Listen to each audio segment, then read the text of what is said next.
Chak Charingeida Chingthoklaga Mangak Kaktuna Hatkhiba case ke Chargesheet Thagatlakle. Ngasidagi na sahi ani henbagi mamang kumja 2019 ge August 3 ki ayuk pung 13 nifuga mga rom tarakpa Kumbi Police Station ge manung chanba Kumbi Setapur mayay lekay dage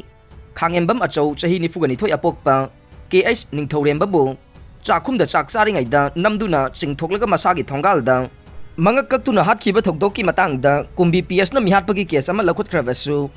Hatkhiba tha asigi tang kungani thoi phawbada mari leinaba wayel sathagadaba courta case asigi Chargesheet yauraktre haibagi report pausi asina miyamda phongdokhraba matung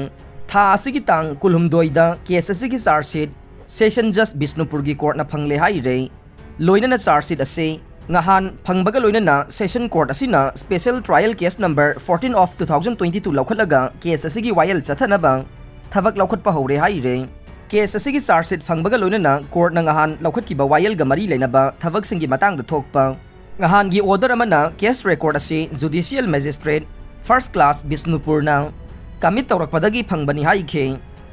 aduga case ase IPC section 302 120B amasung 201 gi makhada laukhatpanina masigi wayel session court asida tawgadaba case asigi accused singni hariba N Surjit mitai N Singkhu mitai N Inaubi mitai Nongmaithem ongbe sanahanbi amasung nongmaithem ongbe chingkhainganbe su ngahan court asida karakhibaga loinana case asigi charge hearing mathang thagi kunga mathoida pangthoknaba leple haikhe assistant professor mari terminate tawkhre khuraida leiba Sri Gaura Govinda Girls College ki governing body gi secretary S Ibosing mitaina ngahan thokiba order number 6 ki matungina college asigi assistant professor mari service tagi terminate tawre haire order asigi matungina college asigi assistant professor gi phamdagi terminate tawre hairiba oja sing adude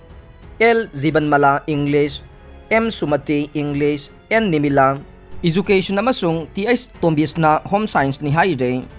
asiba miyoi dugi yet ki pambomda Anju lap nanaw haiba tetu yaklamme Imphal police station na ngahan thadorok pachero lamada tha asigi tarataret ke ayuk pung 3 minute nifuga mga rom tarakpada phangba paudage sanjang thong manake Imphal turel dage decompose tawba hauram laban nupa amagi asibak sang phangkhibadu haujik rims ki mortuary da postmortem examination tawraba matungda masak maming khangdok nabagi damak thamli haire adubu mahaki haksang executive magistrate ama yauna video coverage tawduna postmortem examination tawnabagi damak samthoklubada mahaki yet thangba pambomda Anju lap nanaw haina English mayek taming anisigi marakta lap sign yauna tharamkhi haire laikhidraba miyoy ase phut mangaga NC ahum lom wange masa mayai oirap phai kulai kuchune mamai koida nai masam teli amasung mui haire aduga mahak jingi long pen ama full sleeve ke check shirt ama short sleeve ke dark blue machu gi t-shirt ama amasung amuba peti ama pharami aduga wai thangba khudangda